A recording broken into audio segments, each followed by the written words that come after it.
బావా, ఇది నీ పుట్టినరోజు డ్రెస్సా? వైదేహి, నువ్వు ఈ డ్రెస్ కొన్నావా? ఏమైంది? బాగానే ఉంది కదా.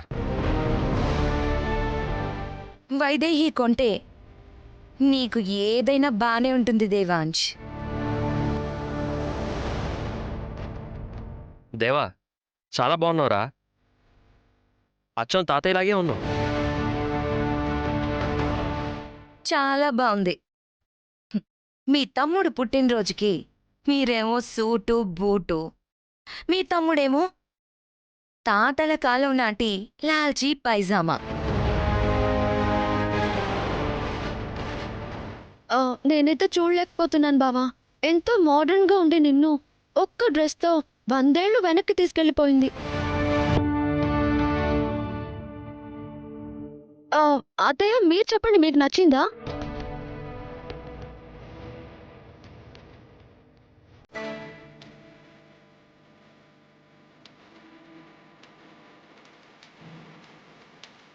అమ్మా, వైదేహి ప్రేమతో తెచ్చింది.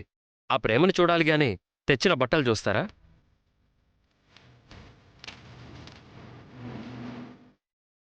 అలా అని ఒక దుప్పటి తెచ్చి కప్పుకోమంటే పుట్టినరోజున అది కప్పుకొని తిరుగుతారా? వైదేహి బాధపడుతుందని ఆయన మంచితనంతో మీరు బాగుందని చెప్పడం తప్ప ఇంకెవరైనా ఒక్కరు బాగుందని చెప్పండి.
నువ్వు నువ్వు ఈ ఈ డ్రెస్లో ఏమీ బాగాలేదని ఇప్పుడే అనుకుంటున్నా మావయ్య. మీరు చెప్పండి, బాగుందా? బాగా లేకపోవడం ఏంటమ్మా?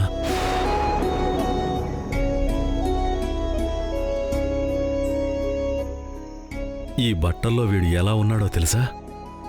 అచ్చం అచ్చం మా నాన్నలాగే ఉన్నాడమ్మా. వీడికి మా నాన్న పోలికలే ఉన్నాయి.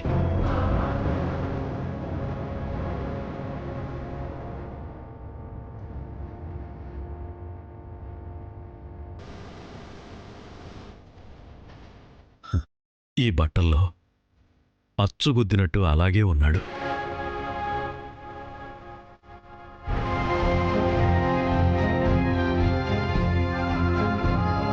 అచ్చం మా నాన్నలాగే ఉన్నాడమ్మా. ఆ ఒడ్డు పొడుగు, ఆ రాజసం అంతా మా నాన్నగారే.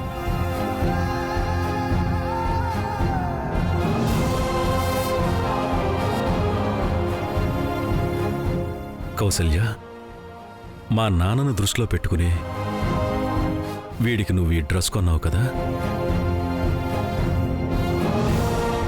నాన్నగారు, ఆ డ్రెస్ కొన్నది వైదేహి, అమ్మ కాదు.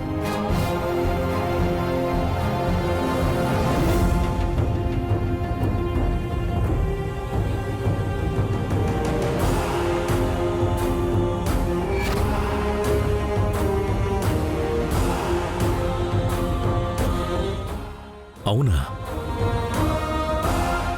ఇది దేవాంష్కిచ్చిన బహుమతి కాదమ్మా. వీడిలో మా నాన్నను నాకు చూపించి నాకు బహుమతినిచ్చావు. థ్యాంక్స్ అమ్మా.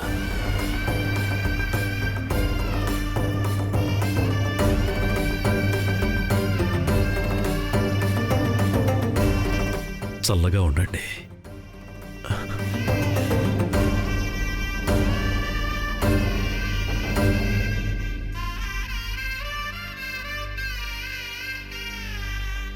నీ బ్రతుకంతేనే. బాయ్.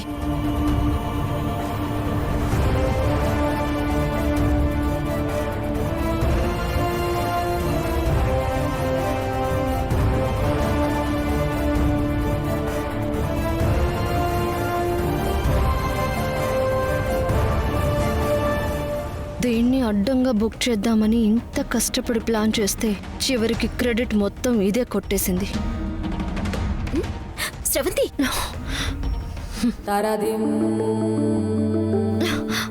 Thank you Sravanthi.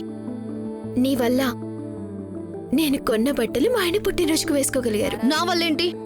అత్తయ్య గారు ఇచ్చిన షర్ట్ నువ్వు కాల్చడం వల్లే కదా ఆయన నేను తీసుకొచ్చిన బట్టలు వేసుకున్నారు. నేను కాల్చడం ఏంటి? ఏం మాట్లాడుతున్నావు? నాకు తెలుసు శ్రవంతి, నాకు తెలుసు. ఊర్మిళక్క చెప్పినట్టు అగరబత్తి పడుంటే ఒకచోటే కాలాలి, అది షర్ట్ పైన కాలాలి. కానీ లోపల అన్ని చోట్ల కాలిందంటే అదెవరో కావాలనే చేసుండాలి. అయితే నేను, కాకపోతే నువ్వు. నేను కాదు కాబట్టి ఖచ్చితంగా నువ్వే. పాపం, బట్టలు కాల్చేసి నన్ను తిట్టిద్దామనుకున్నావు కదా, కానీ నువ్వనుకున్నది జరగలేదు. ఆయన నాకు భర్త, నాకు మాత్రమే హక్కుంది. అందుకే దేవుడు అంతా నాకు అనుకూలంగానే చేశాడు. ఇక ముందు నువ్వేం చేయాలనుకున్నా నాకే అనుకూలంగా ఉంటుంది. గుర్తుంచుకో.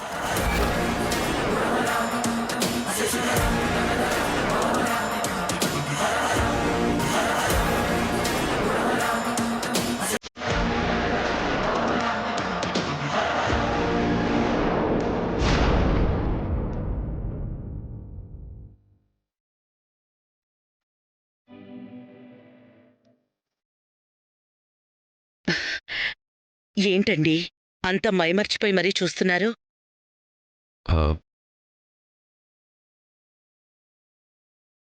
చూడు,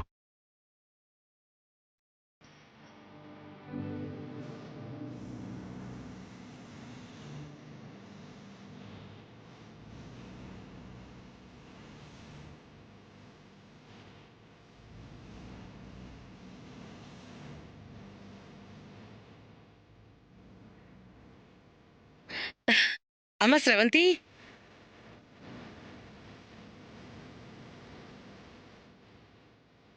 ఇలా రామ్మా.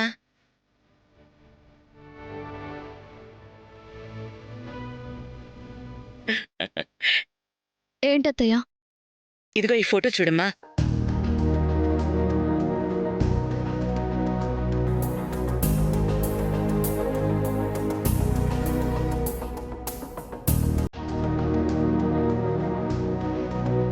పాప చాలా బాగుంది. ఎవరత్తయ్యా?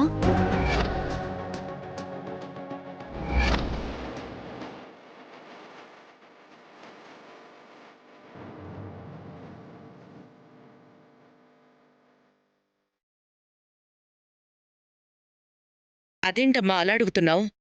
నీ ఫోటో నువ్వు గుర్తుపట్టేవా?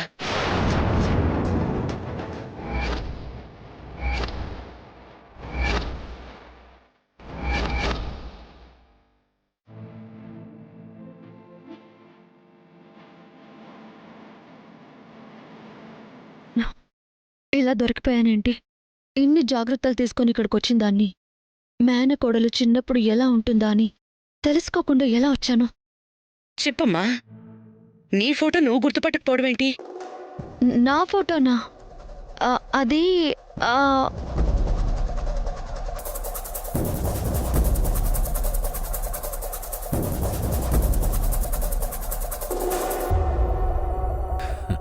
కష్టంలేమ్మా, గుర్తుపట్టలేవు. ఎందుకు గుర్తుపట్టలేదండి? ఆ వయసులో తనెలా ఉందో తనకెలా గుర్తుంటుంది కౌసల్య?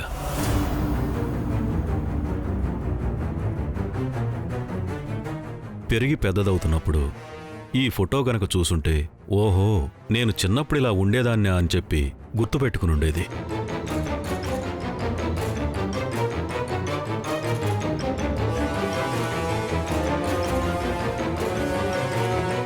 కానీ తన దగ్గర చిన్నప్పటి ఫోటోలేం లేవు కదా, కాబట్టి గుర్తుండే అవకాశమే లేదు.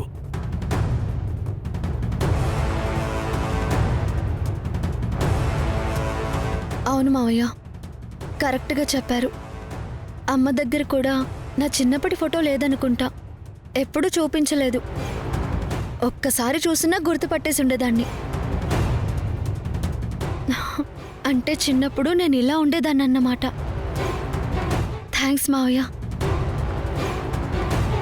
థ్యాంక్స్ అత్తయ్య. నా చిన్నతనాన్ని నాకు మళ్ళీ పరిచయం చేశారు. చాలా థ్యాంక్స్.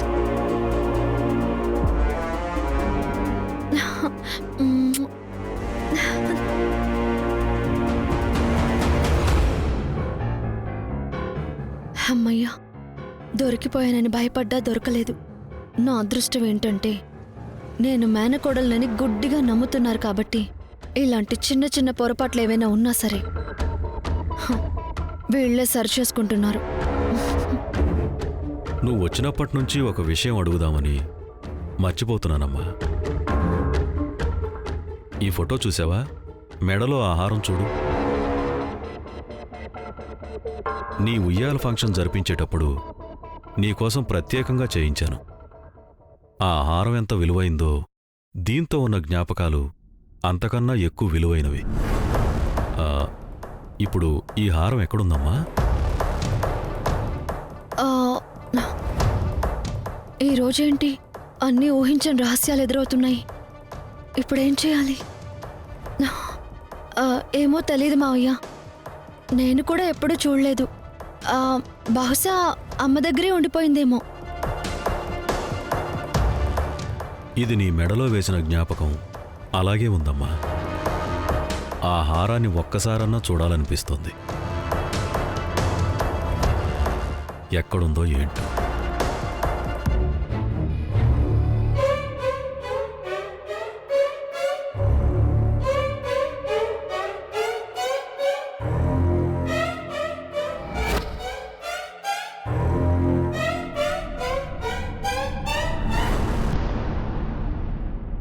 నువ్వేడవుకే నాకు ఏడిపోస్తోంది. ఏమిటో నీ సినిమా పిచ్చితో జీవితాన్ని ఇలా చేసుకున్నావు. సరే, నువ్వు బాధపడకు. మీ నాన్నని ఎలాగోలా ఒప్పిస్తాన్లే. ఏదొకటి చేసి ముందు నీకు డబ్బులు పంపిస్తానే. ఇదిగో మళ్ళీ మీ నాన్నొస్తాడు. ఉంటాను. ఎప్పుడూ నాకేంటని ధైర్యంగా ఉండేది నా మనవరాలు. అలాంటిది అంతలా ఏడుస్తుంటే అక్కడ ఎన్ని పాటలు పడుతోందో ఏంటో, డబ్బులకి ఎంత ఇబ్బంది పడుతోందో. ఏదో ఒకటి చేసి డబ్బులు పంపించాలి. కానీ ఎలా పంపించాలి?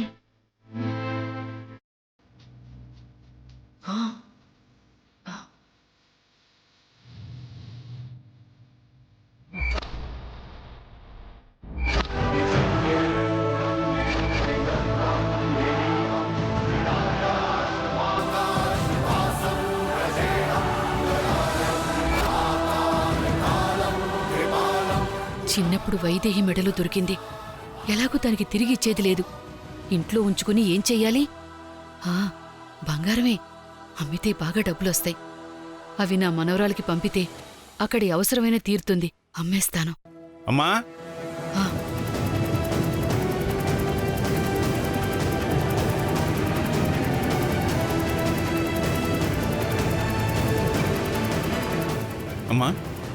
అమ్మా, ఏంట్రా? అమ్మా, రెడీగా ఉన్నావు కదా? బయలుదేరదామా? ఎక్కడికి రా? చెప్పాను కదమ్మా, ఈరోజు అల్లుడు గారి పుట్టినరోజు. వియ్యంకుల వారింట్లో ఫంక్షన్ చేస్తున్నారు. అందర్నీ రమ్మన్నారు. అందరూ ఎందుకురా? నేను రాలేను కాని మీరు వెళ్ళండి. అదేంటత్తయ్య, ఇంటికి పెద్ద దిక్కు మీరు రాకపోతే ఎలా? అన్నయ్య వదిన ఇద్దరూ ఫోన్ చేసి మరీ మిమ్మల్ని రమ్మని చెప్పారు. ఏదో మాట వరుసకి రమ్మంటారే, అందుకని ఇంటిల్లిపాది వెళ్ళిపోతావా ఏంటి?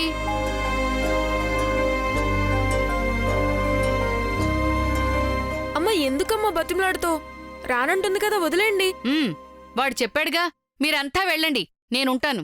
అబ్బా వాడేదో అంటాడులేమ్మా, ముందు నువ్వు బయలుదేరు. ఇంట్లో ఎవరు ఉండరు కదా, ఈ హారం అమ్మేసి మనవరాలికి డబ్బులు పంపించచ్చు కదా అనుకుంటే జిట్టులా వదలడం లేదేంటి వీడు? అది కాదురా, నాకు కొంచెం ఒంట్లో నలతగా ఉంది. అమ్మా మొన్న నన్ను బావగారన్న మాటల్ని దృష్టిలో పెట్టుకొని నువ్వు రావటానికి ఇష్టపడట్లేదని అర్థమవుతుంది.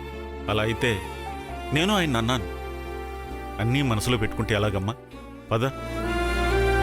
సరే, ముందు మీరు పదండి, నేనొస్తాలే.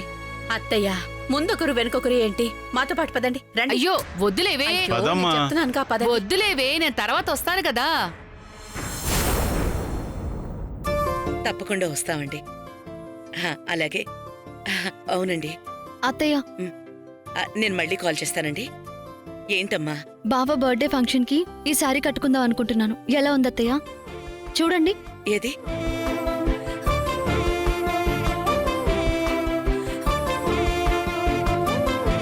చాలా బాగుందమ్మా. మరి నగలు? ఆ, నగలేం వద్దత్తయ్య. ఇలా సింపుల్గా ఉండటమే నాకు అలవాటు.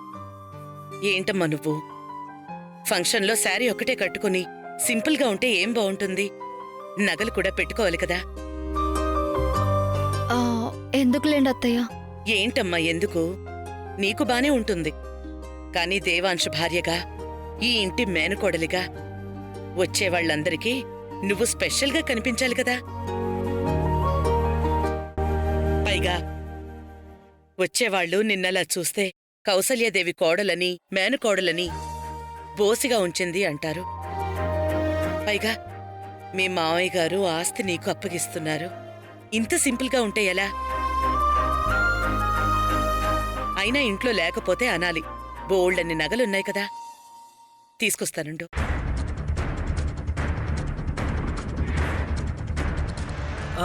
అమ్మగారు, అదేంటి అమ్మగారు మీరు తీసుకెళ్తున్నారు? నాకివ్వండి, నేను తీసుకెళ్తాను. ఈ నగలు అమ్మగారికిగా? అవునరా. రేయ్, అటెక్కడికి? వైదేహి అమ్మగారికి ఇవ్వడానికి వెళ్తున్నాను. ఆ కోడలికి ఇవ్వాల్సిన నగలన్నీ ఎప్పుడో ఇచ్చేశాను. ఇవి నా కోడలికి, మేనకోడలికి. ఇటు తీసుకునిరా.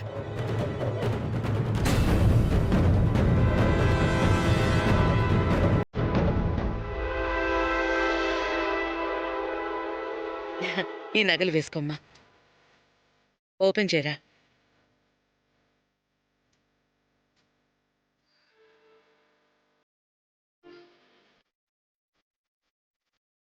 ఆ, ఇన్ని నగలు ఎందుకు అత్తయ్య? నీకు నచ్చినవి వేసుకోమ్మా, బాగుంటాయి. వేసుకో శ్రవంతి.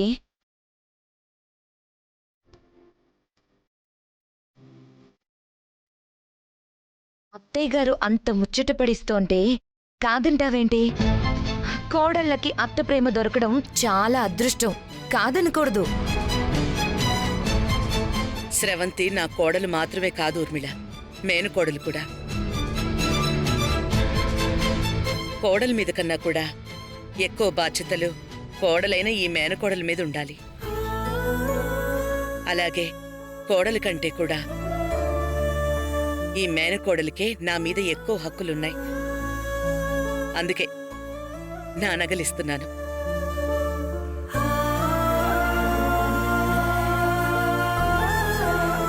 ఇవ్వండి అత్తయ్యా, నాకేం అభ్యంతరం లేదు. ఉంటే గింటే మీ వైదేహి కోడలకే ఉండాలి. నా నగలు నా ఇష్టం. నేనెవ్వరికి ఇవ్వాలనుకుంటే వాళ్ళకే ఇస్తాను. అత్తయ్య నా మీద చాలా ప్రేమ చూపిస్తుంది. మావయ్య గారు మేనకోడలు అంటూ చూపించే ప్రేమకైతే అసలు హద్దులే లేవు. అలాగే దేవాంశ్ ప్రేమ కూడా నాకు సొంతమైతే ఇక ఈ ఇంటికి నేను మహారాణిని. అబ్జెక్షన్ చెప్పే హక్కు ఎవ్వరికీ లేదు. హ్మ్. రామ్మా, నేను నగలు అలంకరిస్తాను.